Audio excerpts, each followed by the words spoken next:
Un saludo muy especial y muy fraterno a todos los que forman parte de lo que se conoce como la diáspora salvadoreña, que ha puesto sus pies, su corazón y sus manos prácticamente en todos los países del mundo.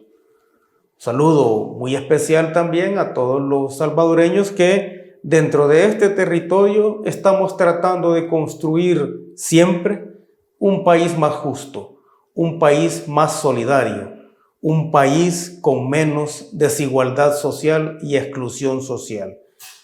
En esta oportunidad quiero enviar saludos particulares a Blanca Arévalo, Román Solís, Delmi Avelar y Fidel Romero. Muchas gracias no solo por compartir este programa, sino también por expresar sus comentarios que por lo general sirven para terminar de acabar con la idea esencial de lo que se plantea en estos breves minutos, alrededor de 20 minutos.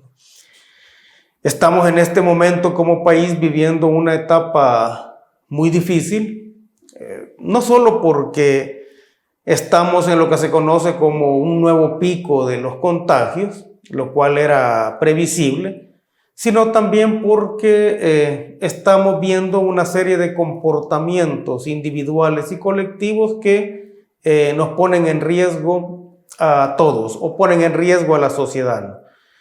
Evidentemente ha calado o ha tenido el efecto que se esperaba todo el cuestionamiento que se le ha venido haciendo al gobierno o toda la acción política de parte de la oposición de restarle legitimidad y legalidad a todas las medidas del gobierno. Entonces eso ha hecho mella porque cuando se rompe la cuarentena o cuando termina la cuarentena y empezamos con lo que se conoce como el proceso de reabrir la economía o lo que se conoce como la reapertura económica gradual, es decir, una reapertura económica que tiene claramente delimitado cuáles son los rubros que se van a ir abriendo poco a poco. A pesar de que existe eso, toda esa labor de mella, como digo, toda esa labor de ataque y depredación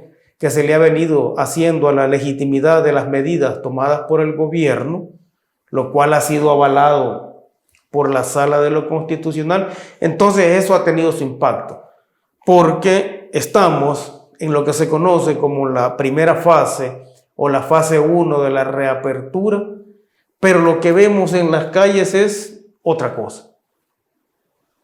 Simple y sencillamente, la gente o la inmensa mayoría de la gente ha salido a las calles. Han salido a vender, han salido, qué sé yo, a hacer una serie de cosas no muy trascendentales. Los empresarios que han querido abrir han abierto independientemente de que estén contemplados o no dentro de esta primera fase. Entonces, esa actitud o ese comportamiento colectivo que estamos viendo en este momento podríamos catalogarlo como un comportamiento colectivo suicida.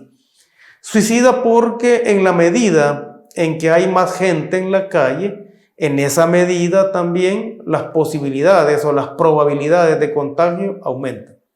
Entonces, es lógico esperar que en estos días el número de contagiados vaya en aumento. Es lógico esperar que en estos días todos los hospitales del sistema público e incluso privado colapsen. Eso es lógico, ¿no? Ahora, como digo, la responsabilidad última de lo que está sucediendo en este momento, de ese libertinaje en la reapertura económica, la responsabilidad última la tienen tanto los diputados de los partidos políticos de la oposición como la misma Sala de lo Constitucional. Y entonces lo que vemos es que esa pugna en la Sala de lo Constitucional o con la Sala de lo Constitucional es una pugna que continúa. Pero no es una pugna con la Sala de lo Constitucional en sí. Lo que estamos viendo en esta coyuntura del país es una pugna entre el mercantilismo, representado en este caso por la Sala de lo Constitucional y por los partidos políticos de oposición. Entonces, lo que estamos viendo es una pugna entre ese mercantilismo y lo que podríamos afirmar o definir como la opción por la salud. Una opción por la salud que tomaron muchos gobiernos en todas partes del mundo. Una opción por la salud que tuvo que fortalecerse a partir de alguna serie de medidas coercitivas, porque era la forma de garantizar que ese derecho a la salud se podía salvaguardar de la mejor forma posible. Entonces, lo que algunos definen como una pugna con los otros poderes del Estado, o lo que algunos afirman que es una pugna por simples caprichos políticos, en el fondo no lo es. Y no es capricho político ni de la oposición, ni es capricho político de parte del Ejecutivo. Simple y sencillamente es una pugna entre el mercantilismo y la opción humanitaria. Esa pugna obviamente cala en la población, ¿no? Y cala en la población porque ésta ve que cualquier medida que se tome no tiene el peso suficiente como para poderse imponer, y entonces hace, lo vamos a decir en términos coloquiales, ¿no? Hace lo que le da la gana. Eso es lo que estamos viendo. Ahora, esta sala de lo constitucional, al final uno dice, bueno, ¿de dónde sale esta sala o de quién fue esta idea de construir una sala de lo constitucional con un poder como el que tiene, ¿no? Entonces, lo que vemos al final es que esta sala, en realidad, es la garantía que se tiene de que el mercantilismo continúe gobernando en un país como el nuestro, aunque los partidos políticos que lo representan pierdan las elecciones. Entonces, aunque los partidos políticos del mercantilismo pierdan las elecciones, este mercantilismo tiene garantizado que va a seguir gobernando en un país como el nuestro porque tiene una sala de lo constitucional. Si nosotros revisamos todas las sentencias que esta sala ha dado, vamos a ver que son sentencias enmarcadas en salvaguardar los intereses o la lógica de funcionamiento del mercantilismo. Difícilmente vamos a encontrar otro tipo de sentencias que no vayan apuntaladas precisamente para eso. Y entonces ya no resulta raro, si la sala de lo constitucional es el gobierno del mercantilismo, aunque no se tenga el gobierno, entonces no resulta raro, por ejemplo, de que nosotros veamos una convergencia de opiniones o veamos uniones tan raras como FMLN y Arena, ¿no? Hace unos 10 o 15 años, pensar que iban a coincidir casi al 100% los planteamientos de Arena con los del FMLN, simple y sencillamente se hubiera planteado como una locura. Sin embargo, lo que estamos viendo ahora es que hay una coincidencia casi total entre el FMLN y Arena. Arena no ha cambiado.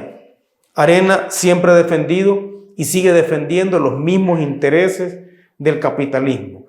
Arena siempre ha defendido y sigue defendiendo los intereses de la burguesía local y siempre sigue teniendo, en términos ideológicos, el mismo posicionamiento que tuvo cuando fue formado a principios de los años 80 y fue formado vinculado, ¿sí?, con las estrategias de genocidio en El Salvador, ¿no?, vinculado con el surgimiento de los escuadrones de la muerte. Entonces, Arena no ha cambiado.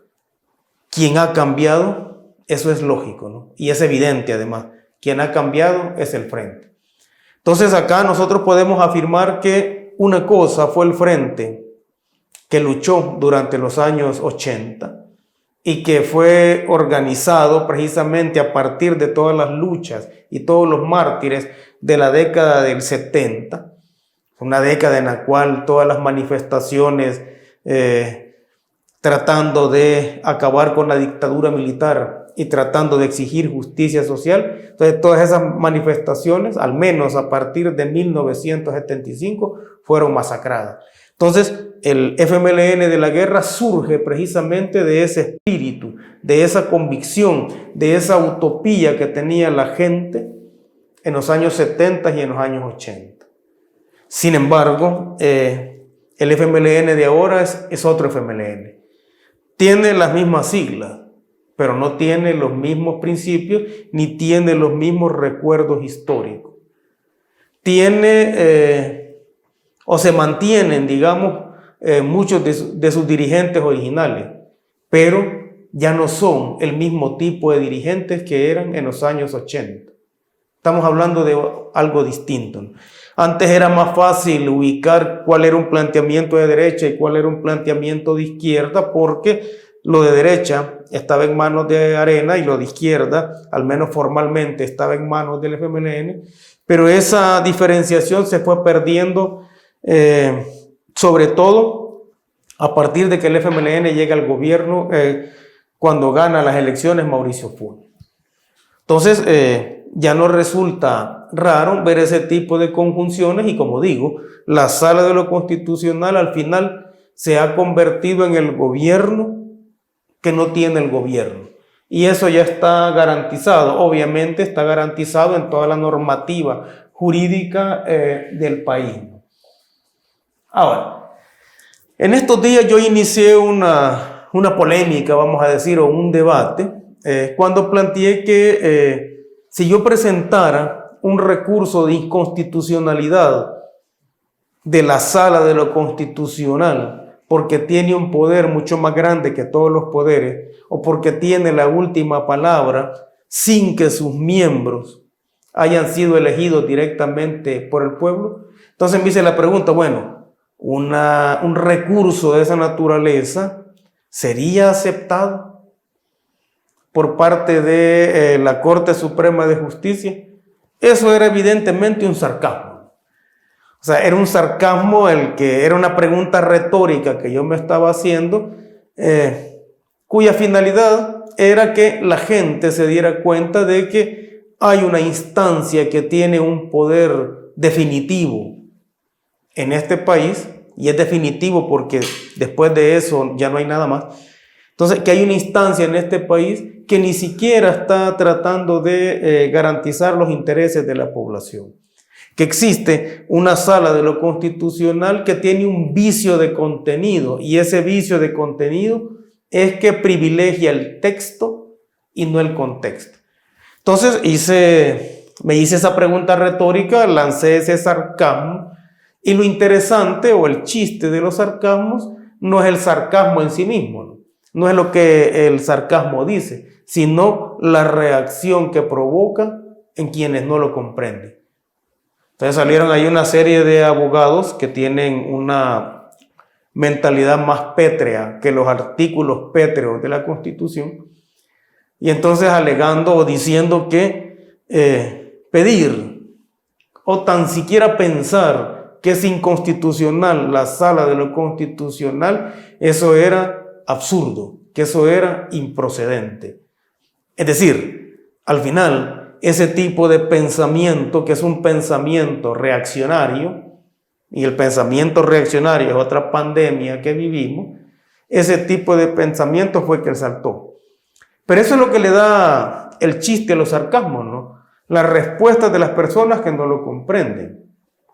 El día en que como pueblo nosotros creamos que es absurdo o que es improcedente exigir tener el poder suficiente como para elegir a todos aquellos que tienen poder en este país, el día que nosotros como pueblo pensemos que eso es absurdo e improcedente, ese día nos titularemos formalmente como esclavos modernos, como esclavos de las leyes que tienen un tinte fascista, porque no leen el contexto, sino que leen el texto.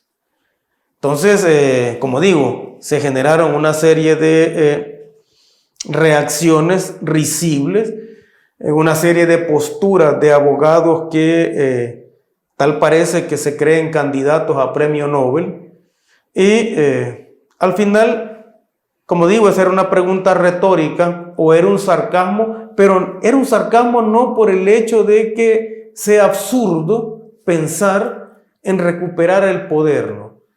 O no porque sea absurdo pensar en la construcción de una nueva división de poderes en este país, sino que era un sarcasmo porque evidentemente ninguna instancia de la Corte Suprema de Justicia aceptaría una demanda de ese tipo. Entonces,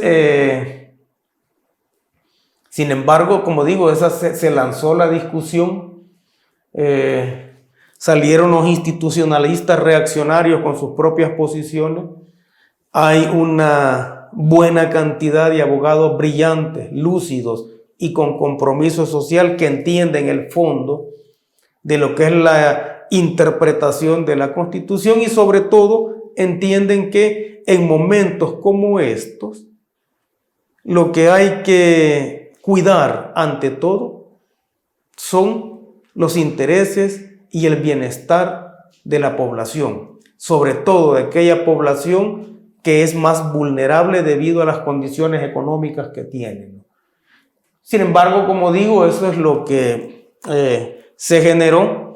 Tenemos una sala que gobierna, aunque no sea gobierno, porque para eso ha sido construida, y tenemos una oposición política que ha construido una amalgama muy interesante, una amalgama de derecha y de extrema derecha, que tiene por un lado un discurso social y tiene por el otro un discurso de respeto a los derechos humanos.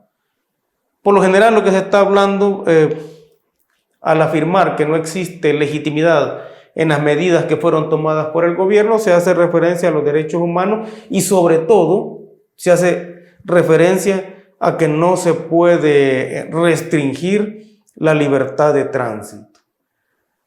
Pero cuando se dice, o cuando los de extrema derecha, o cuando la Sala de lo Constitucional dice que no se puede restringir el libre tránsito, no está pensando en el libre tránsito de la población común y corriente, está pensando en el libre tránsito de aquella que quiere ir a la sala de belleza porque necesita un retoque, o de aquellos que quieren ir a su rancho porque quieren ir a pasear, o que quieren ir a su finca porque quieren ir a respirar aire puro, o porque quieren ir a comprar las mercancías que la sociedad le ofrece, o porque necesita que los trabajadores lleguen a la empresa a vender su fuerza de trabajo.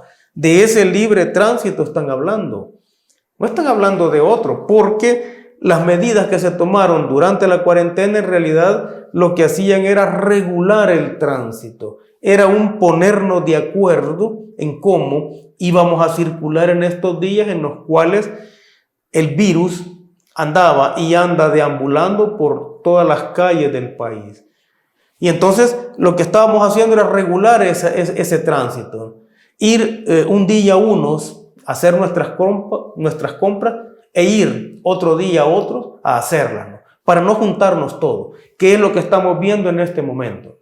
En este momento nosotros nos vamos a la calle, a los supermercados, a los mercados, a las tiendas, bueno, el mismo tráfico, y lo que vamos a encontrar es que todo el mundo anda en la calle.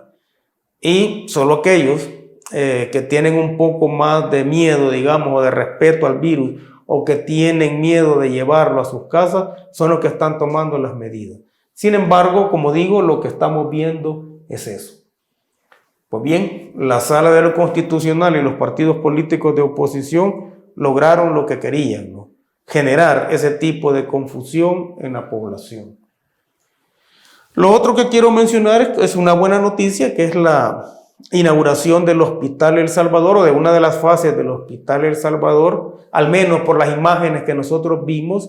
Va a ser un hospital que no solo va a servir para cubrir o para tratar de evitar el colapso o que colapse aún más el sistema de salud público en El Salvador, sino que también va a ser un hospital que al final tiene las condiciones, como digo, por las imágenes que vimos, tiene las condiciones como para dignificar la salud pública en El Salvador, para dignificar la atención al pueblo. Entonces, eso es lo que hemos logrado ver, al menos es algo que está en proceso de construcción. un proceso de construcción que es oportuno porque en muchos lugares los rebrotes son los que generan más contagios. Y lo otro bueno del hospital es que al menos existe la intención, o ya se está discutiendo eso, de que este hospital se convierta posteriormente en el hospital escuela de la Facultad de Medicina de la Universidad de El Salvador. Esa es una muy buena noticia, ¿no? Porque eso significa reivindicar lo público desde lo público. Si eso se logra, definitivamente no solo ganará créditos políticos el gobierno, sino que también ganará la nación porque va a permitir tener la formación de médicos y enfermeras y anestesiólogos, etcétera. Es decir, toda la rama de la salud va a tener la oportunidad de formarse de una manera más integral, de una manera más directa, de una manera más oportuna para que cuando ocurran pandemias como esta, estemos mejor preparados. Esa, como digo, es una muy buena noticia, y esa inauguración del hospital parece ser que es el epitafio que se le está poniendo a los partidos políticos de oposición en este país.